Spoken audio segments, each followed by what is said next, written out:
네, 대정부 질문 첫날 여야는 한일 정상회담과 검수완박 법안 등 정치 외교 현안을 놓고 치열한 격론을 벌였습니다. 민주당은 이번 정상회담을 두고 굴욕 외교라고 비판했고 국민의힘과 정부는 전임 정부가 내리지 못한 어려운 결단이었다고 맞받았습니다. 이런 가운데 대통령의 제주 4.3 추념식 불참을 두고 여야의 공방도 이어지고 있죠. 관련 내용 포함한 정치권 이슈, 김종혁 국민의힘 일산동구 당협위원장, 한민수 더불어민주당 대변인 두 분과 말씀 나눠보겠습니다. 두 분 어서 오십시오. 안녕하세요. 안녕하십니까? 이 얘기 먼저 좀 해보겠습니다.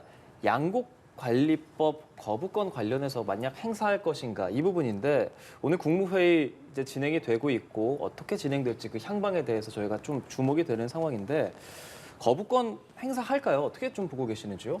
아니 저희 당 입장에서는 예. 뭐 저희가 의석수가 작으니까 민주당이 일방적으로 통과를 시켰는데 거부권을 행사해야 한다라고 계속 주장을 해왔습니다. 그 이유는 이게 말이 양국관리법인데 사실은 이거 쌀농사 장려법이거든요.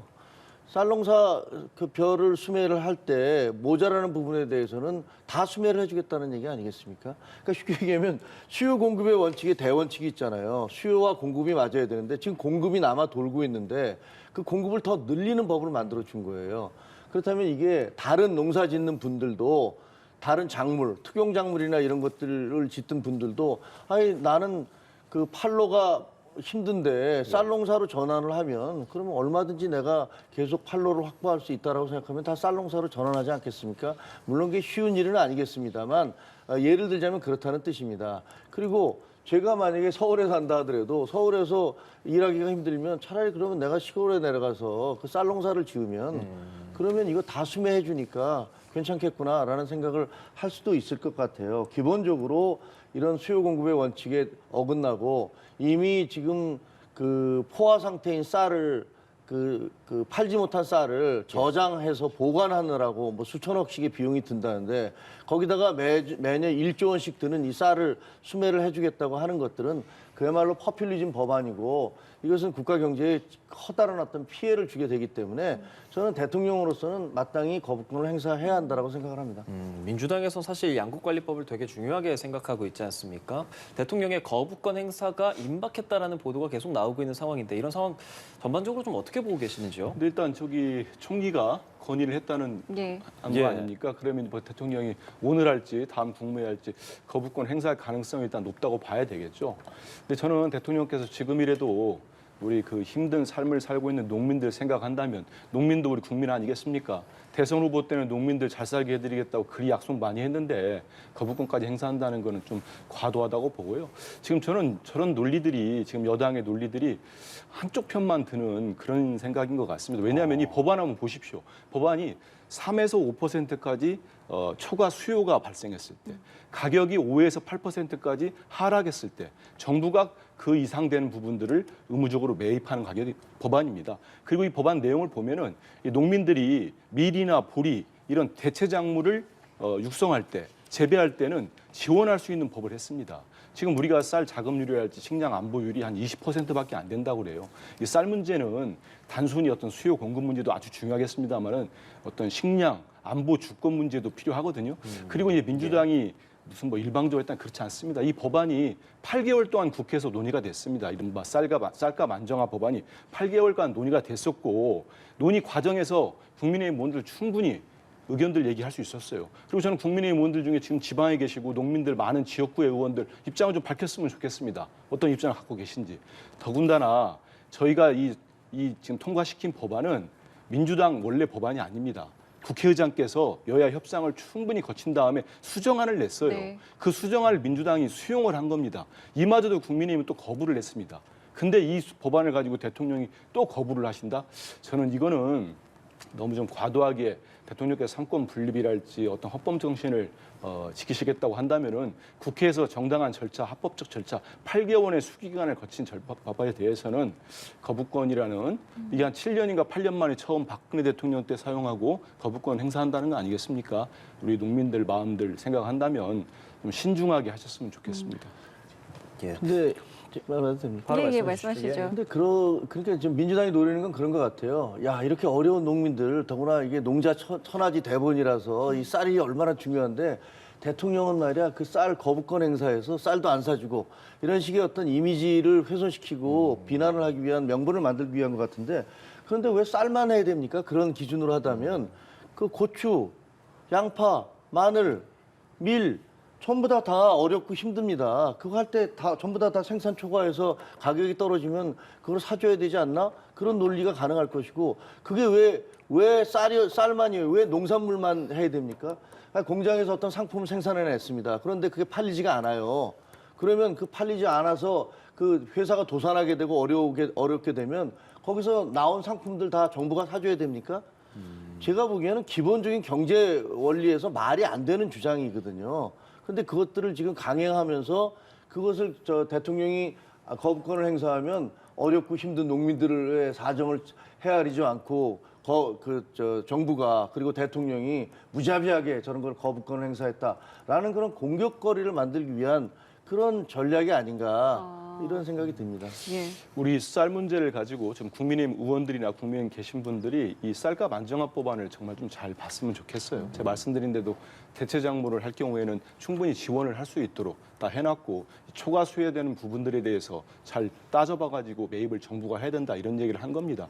쌀을 시중에 돌아다니는 무슨 뭐 공산품 이런 뭐 고무줄 다 바구니 가지고 비교할 수 있겠습니까? 쌀 문제는 우리 수백만 농민들의 생존권이 걸린 문제고 한 번이라도 가서 저도 몇 차례 참여를 했는데 농민들과 간담회도 해보시고 농민들 지금 얼마나 어려운지 쌀이라는 문제는 단순하게 경제 논리로만 따질 부분은 아니지 않습니까? 우리 식량 주권의 문제도 있고 자금률의 문제도 있기 때문에 이거를 좀 다소 감정적으로 이렇게 접근하지 마시고 한번 이미 8개월 동안 국회에 논의되지 않았습니까? 그 수정안까지 저희들이 했고 저희들도 농민단체로부터 원래보다 왜 이렇게 후퇴했냐고 상당한 비판을 받고 있습니다. 하지만 국회가 본인들 생각으로 통과시킬 수 없는 거예요. 그러니까 합의하고 의장, 국회의장 중재안, 수정안 나오면 거기에 대해 또 토의하고 그래서 받아들인 거 아니겠습니까? 국민의힘도 그런 자세를 보여야죠. 국민의힘의 문제는 보면은 여러 가지 법안들 다 그래요. 논의를 빠져 있다가 아니면 논의를 한참 하다가 통과시킬 때는 민주당 의원들만 놔두고 다 퇴장을 해버립니다. 그 프레임이 뭐겠습니까? 무슨 뭐 독주 이런 걸 하려고 하는데 우리 국민들께서 차분하게 보시고 다 판단하실 거라 생각합니다. 만약에 대통령이 거부권을 행사하게 된다면 네. 민주당은 앞으로 어떤 대응을 또 하시겠습니까? 그게 이제 뭐 당내에서 예. 그 우리 농해수위 의원님들 같은 경우는 실제로 얼마나 이게 어려운지 농민들 삶을 알기 때문에 예. 이거를 재의결을 추진해야 된다는 얘기들을 하십니다. 뭐 기자회견도 했고 한데 예. 재의결은 만약에 대통령이 거부권 행사하신다면 국회에서 하려면은 3분의 2이기 때문에 한 200석이 필요하니까 그렇죠. 예. 국민의힘 농촌 지역 의원들이 다 합류하지 않는다면 현실적으로 어려울 거예요. 그래서 일각에서는 그러면은 이걸 재의결 말고 대체 입법, 예. 재입법을 추진하자 이런 얘기를 나오고 있는데요. 네. 그 부분에 대해서는 뭐 대통령 실제로 거부권 행사한다면은 네. 거기에 대한 내용을 좀 보고 당에서 또 논의를 해야 되지 않을까 싶습니다. 만약에 뭐 가정의 가정입니다마는 대통령이 거부권을 행사하고 지금 말씀하신 것처럼 민주당에서 재의결 혹은 뭐 재입법을 추진하게 된다면 국민의힘 혹은 대통령실에서는 또다시 거부권을 행사하거나 반대를 해야 되겠습니까? 이 어떻게 당연하다고 돌아가겠습니까? 생각합니다. 이걸 만약에 통과시켰을 때 그 후유증을 감당할 수가 없어요. 그리고 글쎄 쌀은 경제 논리로 받아들이면 안 된다라는 그 근거가 뭔지를 잘 모르겠습니다. 그 농민들도 어려우신 거 분명히 알고 있지만 우리 노동자들도 어려우신 분들 많아요. 그게 다 경제 논리에 의해서 움직이고 있습니다. 근데 쌀은 경제 논리에서 벗어나서 얘기를 해야 된다라는 그런 주장 자체가 만약에 국가 경제 전체를 갖다가 바라보는 입장에서는 그렇게 받아들일 수는 없을 것 같아요. 그걸 용인할 수는 없을 것 같고 만약에 또다시 이것을 재입법을 해서 예. 올린다면 대통령으로서는 이게 명백히 국가 경제에 엄청난 부담과 상처를 주는 것이 뻔한데 그걸 어떻게 받아들이겠습니까? 저는 아마 분명히 다시 이제 거부권을 행사할 것이고 그러면 네. 또 굉장히 공격을 하겠죠. 뭐 농민의 어려움과 아픔을 모른다. 뭐 예. 이런 공격을 하지만 그럼에도 불구하고 어쩔 수 없다 이렇게 생각을 합니다. 예, 일단은 지금 국무회의가 진행 중이고요. 결과가 나오는 대로 관련 내용 가지고 저희가 또다시 이야기 좀 나눠보겠고요. 어제 있었던 대정부 질문 이야기도 여쭤보겠습니다. 먼저 이 한일 정상회담이 가장 큰 쟁점이었습니다. 민주당에서는 굴욕 외교다. 국민의힘과 정부에서는 어려운 결단이라고 회담의 성격을 규정하고 격도를 하기도 했는데요. 주요 발언 내용 먼저 들어보시겠습니다. 그런데 우리 국민들 60%가 이번 한일 정상회담에 대해서 굉장히 부정적으로 평가하고 있습니다. 강제동원 피해자의 인권을 짓밟고 그리고 국격을 땅에 떨어뜨리고 우리 국민들의 자존심에 큰 상처를 준 굴욕적인 회담이라고 판단하고 있고, 모든 국민들이 다 그렇게 마음의 상처를 입었다고 그렇게 또 생각하기도 저는 어렵다고 생각합니다. 제가 파악하고 있는 한일 간의 관계는 최악이었다는 말씀을 드리고 싶습니다. 이번에는 가장 큰 돌덩이를 치웠고, 그 일본안은 사과를 전제로 하고 피고 기업을 포함을 해서 양국 기업이 배상하겠다 했는데 문재인 정부에서는 이걸 받지 않았습니다. 지금 윤 정부가 추진한 협상안 제3자 변제안은 일본이 가지고 왔던 이 안보다도 10배, 100배 후퇴했습니다. 의원님께서 말씀하시는 게 국민을 오도하는 발언이십니다. 전혀 오도 아니에요. 그렇게 타결에 가까이 간 적이 없습니다. 네, 예상했던 대로 치열했고요. 보신 것처럼 다양한 이야기들이 좀 오갔는데 먼저 한일 정상회담과 관련해서 먼저 질문을 좀 드리면 민주당에서는 굴욕 외교다라고 계속 이야기를 하고 있었습니다. 어떻게 들으셨는지요? 저는 전혀 그렇게 생각하지 않고요. 좀 씁쓸한 것은 저게 결국은 그 한일 회담이 국내 정치적으로 이용되고 소모된 다음에 또 다른 어떤 쟁점이 떨어지면 그냥 슬그머니 또 사라질 것이다라는 그런 과거에 해왔던 대로 그런 생각이 들어서 좀 씁쓸하긴 한데요. 예를 들면 반일 불매 운동 같은 거 어땠습니까? 온 국민을 그 토착 외군이 무슨 이런 식으로 이렇게 갈라치게 하면서 반일 불매 운동 열심히 벌였는데 결국은 한국인들 이자카야 하시는 그런 상인들만 타격을 다 입지 않았습니까? 일각에서 수입 대체 산업으로서 우리가 이득을 봤다라고 그러는데 사실은 아직도 핵심적인 것들은 제대로 극복하지 못하고 있습니다. 그리고 그 반일 불매운동 그렇게 열심히 벌인 다음에 나중에 코로나가 끝나니까 한국에서 일본으로 가는 관광객들이 차고 넘치고 인산인해여서 30% 정도가 다 한국인이다라는 얘기까지 듣고 있지 않습니까? 이게 반일 불매운동의 결과입니까? 저는 이 반일 불매운동 벌여서 그 다음에 일본이 한국을 더 존중하게 됐습니까? 아니면 한국에 대해서 더 협조적이 됐습니까? 국제사회에서 우리가 더 그 권리가 더 나아졌습니까? 이번에 윤석열 대통령이 가서 이 회담을 어떤 나름대로 먼저 선제적으로 제안을 하고 난 다음에 미국 국무부가 뭐라고 했습니까? 자, 대한민국 대통령이 저렇게 대승적 입장을 보이니까 일본 너희도 입장을 바꿔야 된다. 그리고 거기에 화답해야 된다라고 얘기를 하면서 높이 평가하지 않았습니까? 저는 국제사회에서 이번에 어떤 제안이라든가 윤석열 대통령의 제안이 국제사회에서 커다란 한국의 어떤 위상을 높이는데 영향을 주고 있다라고 생각을 합니다. 예, 그래서 이것을 굴욕 외교라고 얘기를 하면서 막 공격을 하고 있지만 시간이 조금 지나고 난 다음에는 네. 이번에 어떤 그 결단의 어떤 가치랄까 의미랄까 이런 것들이 확인될 거라고 저는 믿습니다. 국민의힘에서는 대승적 차원에서 국제적인 압박을 하기 위해서 어쩔 수 없는 결정이지 않았느냐라는 입장을 계속 보이고 있거든요. 시간이 벌써 3주가 흘렀습니다. 3주 동안 벌어진 일들은 정말 굴욕적이었구나. 야, 이렇게까지 굴종적으로 외교를 할 수 있었을까? 저도 외교부 청와대 다 가였습니다만 이런 정상회담은 저도 처음 봤습니다. 이른바 한동안 그랬었죠. 처음 열렸을 때는 대한민국이 현찰을 줬고 일본으로부터 어음을 받았다. 저는 어음은커녕 지금 청구서가 계속 날라오고 있습니다. 본질을 흐시는 말씀하셨는데 반일 무슨 불매운동 그중에 제 기억으로는 유니클로만 좀 타격을 받았어요. 유니클로는 일본 회장이 일본 기업 아닙니까? 예. 일본 회장이 우리 역사를 왜곡하는 발언하니까 제 주변에서 저도 유니클로 지금까지 안 갑니다. 예. 하지만 제 주변에서 친구도 이자카야 술집 하는데 전혀 문제 없었어요. 그러니까 본질 흐리지 마시고요. 왜냐하면 이 제3자 변제안은 정말로 한번 보십시오. 외교라는 건 국익입니다. 국익은 주고받고 치밀하고 정교하게 이루어져야 됩니다. 미국, 일본 다 자기 국익에 의해서 지금 움직이고 있어요. 그럼 우리 한국은 어떻게 움직였습니까? 가가지고 대승적 결단이라고 미래를 위한 결단을 했는데 그 미래가 누구의 미래인지를 모르겠습니다. 한국의 미래입니까? 아니면 다른 나라의 미래입니까? 그렇게 하고 난 다음에 제가 이 방송에서도 우려했어요. 이렇게 족쇄를 풀어주고 나면 정말 더욱더 우경화가 되거나 역사를 왜곡하거나 우리 독도 문제를 건드리거나 계속 그럴 거라고 우려했습니다. 근데 실제 한번 보십시오.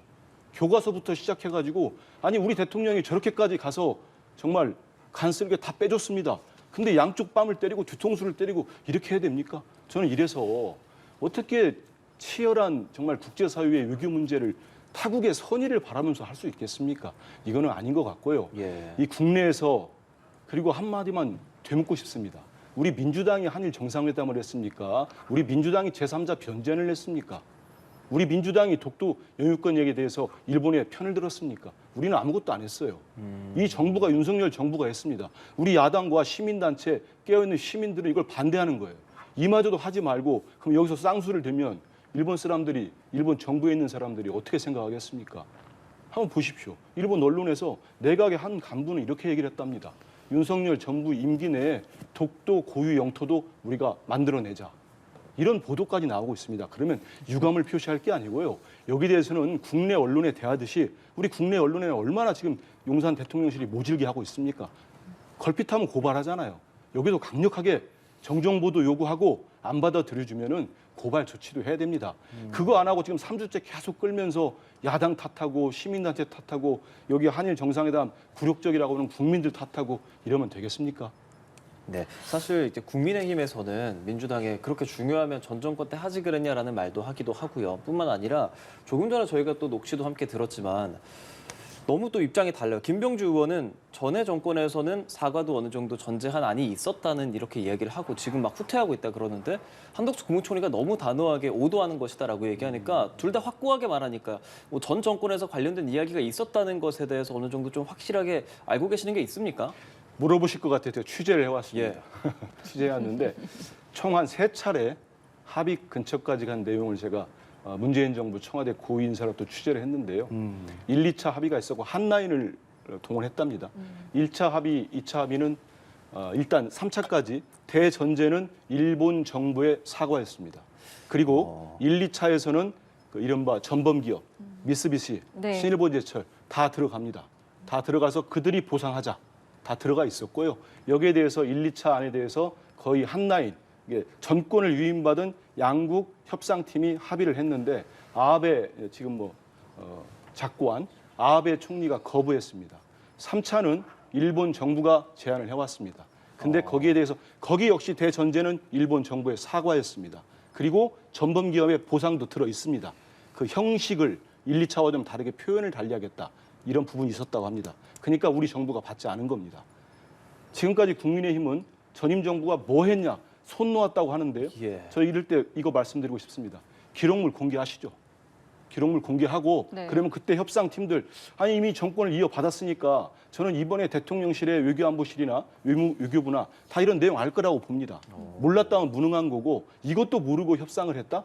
뭐 협상한 것도 아니죠. 우리가 일방적으로 발표한 거죠. 그렇다면 말이 안 되는 거고요. 이 내용들 저는 그래서 이런 내용들이 다 협상이 됐다는 걸 제가 확인을 했으니까 저도 물론 아주 신뢰성 있는 분한테 들었으니까 예. 이거를 여당도 그렇게 공격만 하지 마시고 이런 뭐 없었다 총리도 그러시는데 그런 기록물 찾아가지고 한번 확인했으면 좋겠습니다.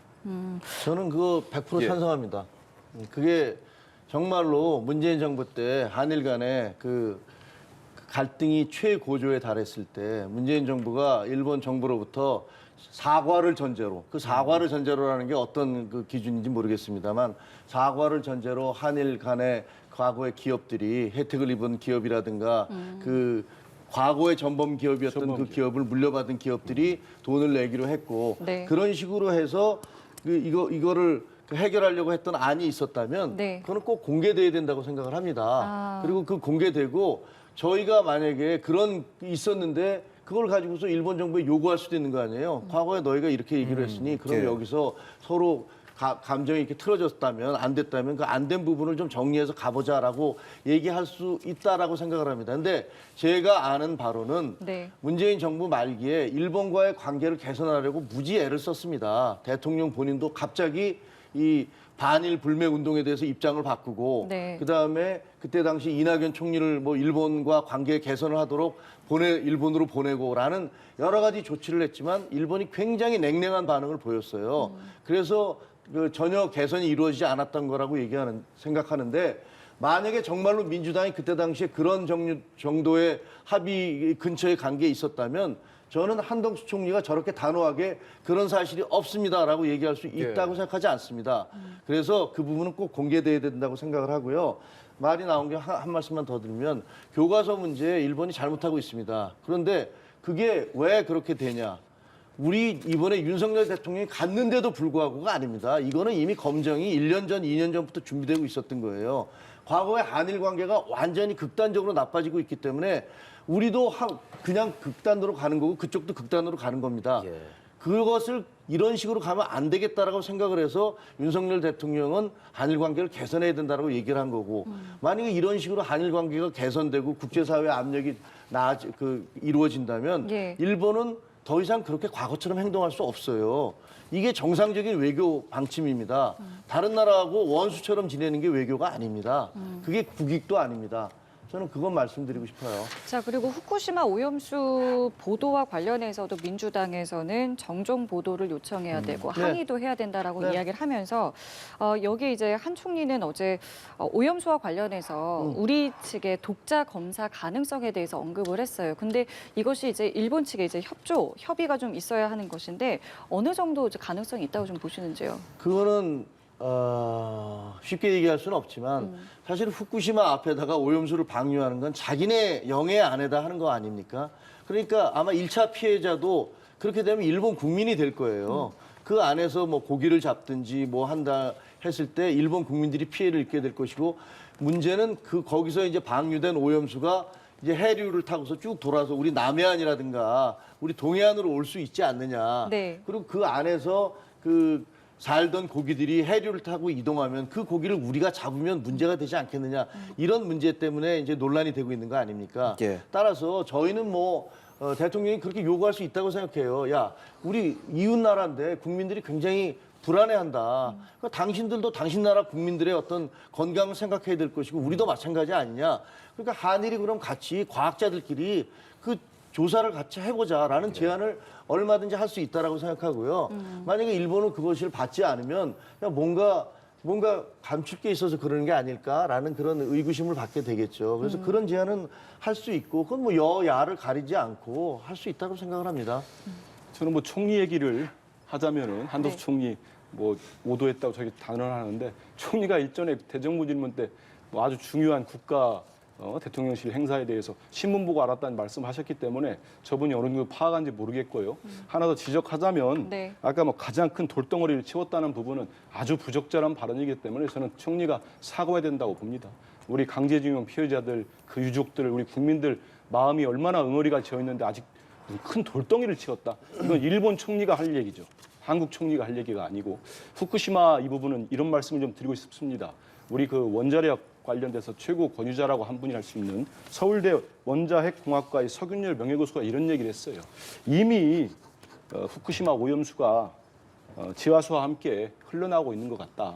이런 방출되었던 의혹을 제기도 했습니다. 근데 이분이 보니까 말씀하신 거 들으니까 후쿠시마 원전에서 나온 방사능 총량이 히로시마 원자폭탄의 173개 분량이랍니다. 그래서 137만 톤이 방류될 수 있다고 합니다. 그리고 제가 엊그제 제주도에 가서 현장 최고위도 했었고 4.3 추념식도 참여하면서 제주도민들 좀 만났어요. 네. 그분들 얘기가 제주도에 오염수가 방출되면 약 7개월 만이면 제주도로 온답니다. 그러면 일본 앞바다에서 일본 국민들이 먹는 생선이 문제가 아니고요. 이게 바로 우리 국민들한테 옵니다. 그러면 이건 우리 국민들의 건강과 생명권이 걸린 문제입니다. 그리고 지금 한번 보십시오. 물고기 문제뿐만 아니고 수산물 문제뿐만 아니고 소금 문제도 있어요. 그래서 지금 소금 사재기 얘기까지 나오지 않습니까? 제주도 같은 경우는 총 수산물 총액이 9천억이 좀 넘는데 만약에 이 후쿠시마 오염수가 제주 앞바다로 7개월 뒤에 추정을 해서 온다면은 이 중에 한 49%, 50% 가까이 손해를 보게 된답니다. 생존권부터 건강권, 안전권 다 큰일 납니다. 한데 한번 보십시오. 도쿄전력이라는 회사가 이 관련된 자료를 우리한테 공개를 하지 않고 있어요. 요구를 주지 않고 있습니다. 만약에 정말로 아무 문제가 없다면은 왜 방류를 합니까? 자기들이 매립을 하던 저수지를 파서 옮기든지 해야 되는 거 아니겠습니까? 그러지 않고 일본은 지금 방류를 하겠다고 하고 있습니다. 여기에 대해서는 공동조사한다고 하면 그것뿐만 아니고 네. 국제적으로도 믿을 수 있는 전문가들 다 초빙하고 해서 철저하게 입증될 때까지는 정말 방류 못하게 우리 정부가 강하게 막아야 됩니다. 우리 국민들 앞으로 이 방사능에 유출된 오염수 소금을 먹던 이 수산물을 먹던 하면은 암이나 기형아 생길 수 있는 확률이 높아진다고 전문가들이 우려하지 않습니까? 이런 부분에 대해서는 정말 전 국민의 생명이 달린 문제니까 정부가 단호하게 이건 일본 측 입장에서 생각해서는 절대 안 된다고 생각합니다. 그거는 맞다고 생각을 합니다. 당연히 정부로서는 뭐 정부가 왜 일본 측 입장에서 생각을 하겠습니까? 그게 자기 국민들 위해서 하는 거지. 네. 그런데 그 분명히 후쿠시마 수산물 수입할 계획이 전혀 없다, 하지 않는다라고 단언을 했는데 그럼에도 불구하고 무슨 멍게를 들여올 거라는 등 수입이 점점 가까워오고 있다는 등라고 얘기하는 것은 그야말로 선전선동이죠. 그리고요, 이 음식물에 대해서 이렇게 함부로 얘기하면 안 됩니다. 과거에 광우병이라는 말도 안 되는 주장을 펴서 나라를 온통 뒤집어 놓지 않았었습니까? 저는 기자 생활하면서 많이 봤어요. 낙동강 페놀 뭐 할 때 그때 무슨 맥주 회사가 어떻게 문제가 된다고 그래서 휘청휘청했었죠. 그다음에 또 그 미국산 유지 그 소기름으로 해서 그 공업용 소기름을 써서 라면을 만든다는 얘기를 해서 그때 라면 회사가 또 하나 휘청휘청했었습니다. 그 이후에 또 쓰레기 만두소를 만든다고 해서 그 만두 회사가 또 휘청휘청했었고요. 나중에 다 사실이 아닌 걸로 드러났어요. 분유도 있었고 여러 가지 건강과 관련해서는 사실 국민이 굉장히 두려워하기 때문에 이런 부분들은 말씀을 하실 때 조심해서 해야 돼요. 그런데 마치 무슨 그럼 일본 국민들 다 죽어야 되지 않습니까? 지금 그런 식으로 논리대로 하자면 후쿠시마 그 방사능 주변에서는 현지 이번에 가시면 보게 될 거예요. 아마 우리 민주당 당원 의원님들이 가시면 네. 후쿠시마 주변에서 농사 지으면서 10km 밖에서는 다 농사 지으면서 농산물 거래하면서 먹고 살고 있습니다. 그리고 그걸로 인해서 무슨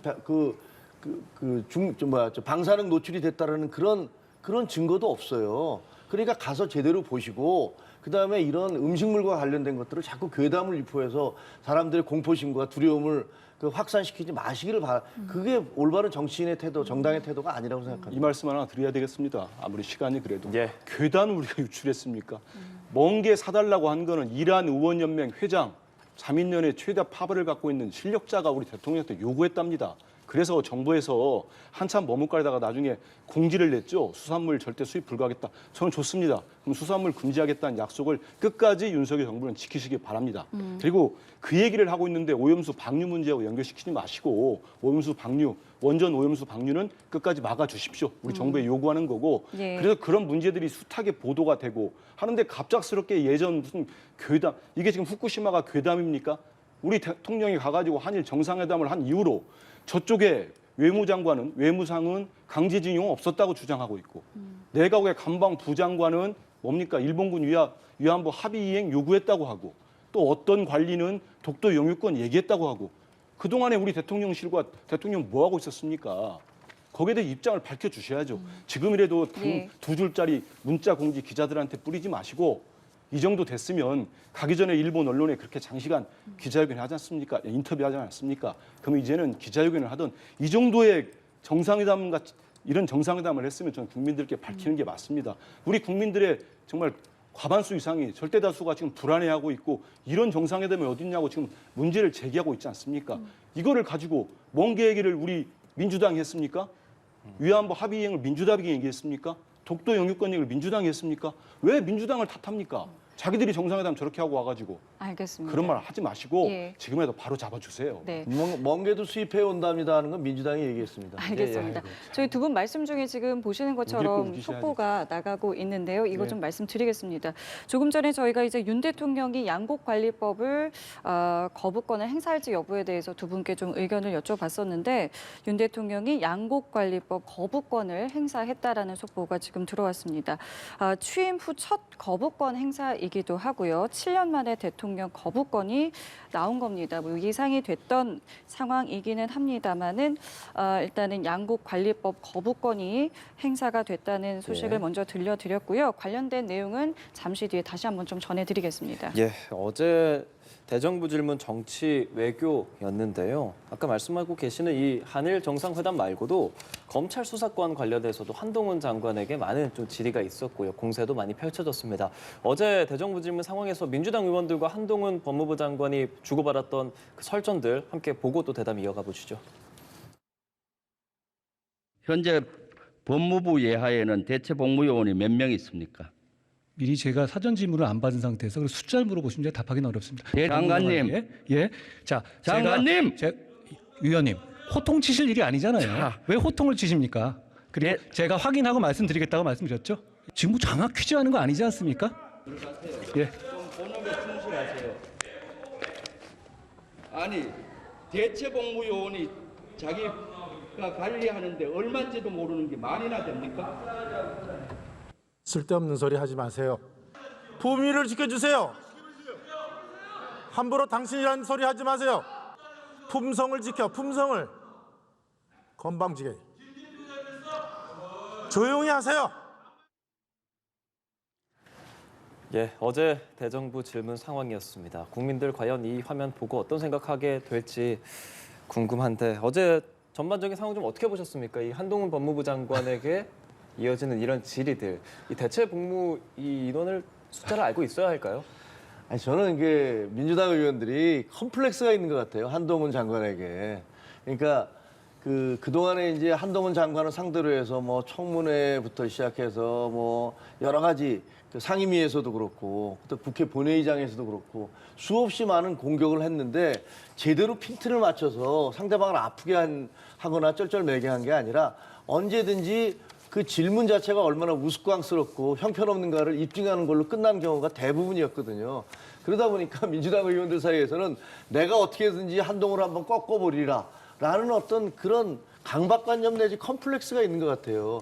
그러다 보니까 저렇게 저 질문도 아니 국민들이 보시면서 장관이 대체 복무요원이 몇 명인지 모르는 게 도대체 말이 됩니까? 말이 되죠. 그걸 어떻게 다 알겠습니까? 그럼 예를 들어서 단단히까지 알아야 됩니까? 그럼 그거 틀리면 왜 그 단단히까지 모릅니까? 라고 질문하실 겁니까? 저거는 김병주 의원 같은 경우는 아니 군의 고위 장성 출신이신데 그럼 본인은 그 군에 있어서 예를 들면 그 군에 지금 현재 사병들의 분화수가 몇 개인지 아십니까? 그 자기 부대에 있는 어떤 소총이 몇 자루인지 아십니까? 이렇게 얘기할 수 있겠습니까? 그러니까 도대체 저게 국회에서 질문할 수 있는 질문인지 그리고 거기에 대해서 질문 요지를 못 받았는데요 라고 했더니 왜 소리를 지릅니까? 그래서 소리를 지르고 나서 그 한 장관이 아니 장관님 이거 장학 퀴즈도 아닌데 왜 소리를 지르십니까? 이렇게 민망한지 웃으시잖아요. 제가 보기엔 저 장면도 보면 국민들이 도대체 국회의원들이 저런 수준의 질문을 해도 되는 건가라는 그런 비판을 오히려 하실 것 같아요. 예. 그래서 제가 당부하기는 민주당 의원님들 뭐 어쨌든 의원이니까 의정 질의를 하는 거 당연한데 제발 그 한동훈 장관에 대한 컴플렉스에서 벗어나셔서 그냥 편안하게 질문하실 거 질문하셔라. 그게 오히려 도움이 될 거다. 이렇게 말씀을 드리고 싶습니다. 검찰 수사권이라는 뭐 내용에 대해서 이야기를 주고받는 상황에서 워낙 양당이 첨예하기 때문에 그렇다고 하고 일단 이 태도에 대해서 좀 먼저 여쭤보고 싶습니다. 어떻게 보십니까? 그 의원들은 저렇게 본회의장에서 질의하든 상임위 질의하든 국민들이 보신다는 생각을 저도 했으면 좋겠습니다. 그렇기 때문에 어떤 뭐 이렇게 감정이 상하거나 전 여기에서 뭐 대체복무위원을 김병주 의원이 이제 사성장군이신데 저 잘 압니다. 아주 뭐 점잖은 분인데 예. 이걸 물어봤을 때 한번 이유가 있었을 거예요.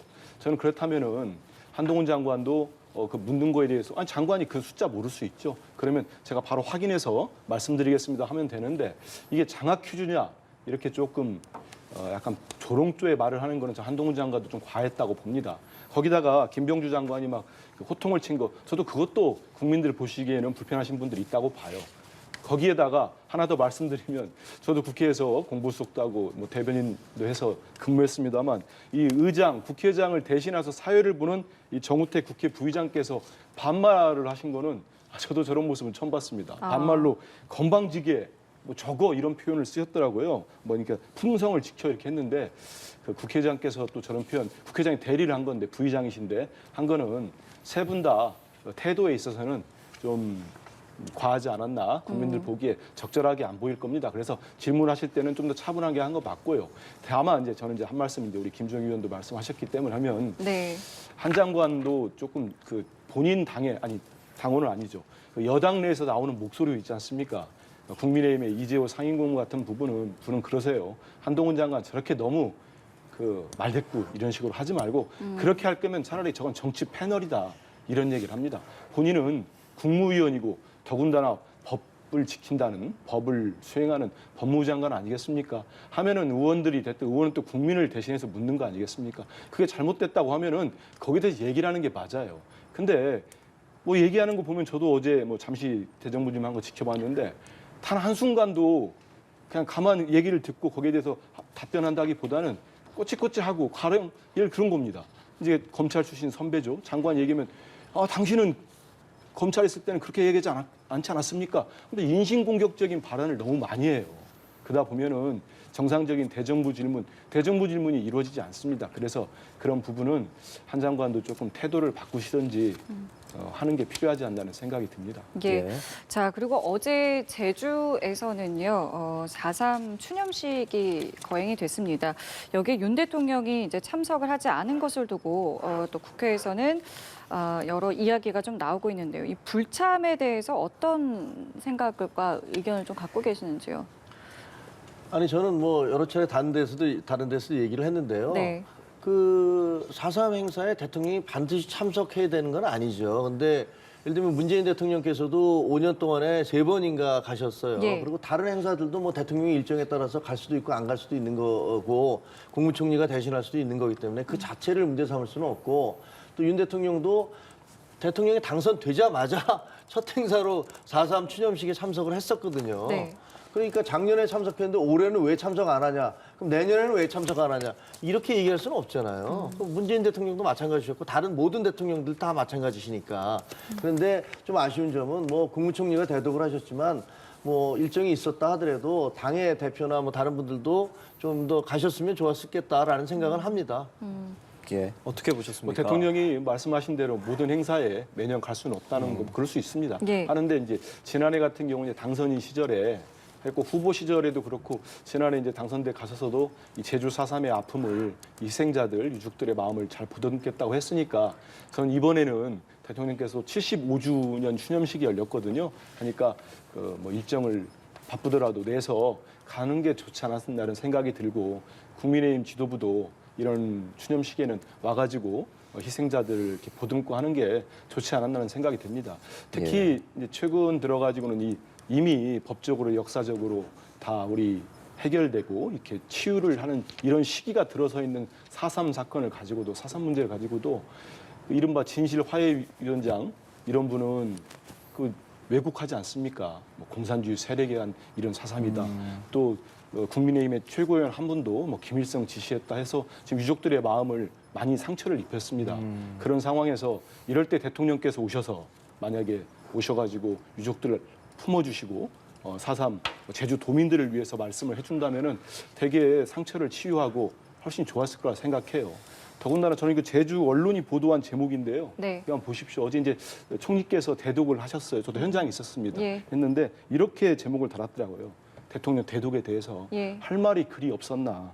문화 관련 IT 뭐라고 아, 합니까? IT 예. 콘텐츠 물음표를 달았어요. 이 언론이.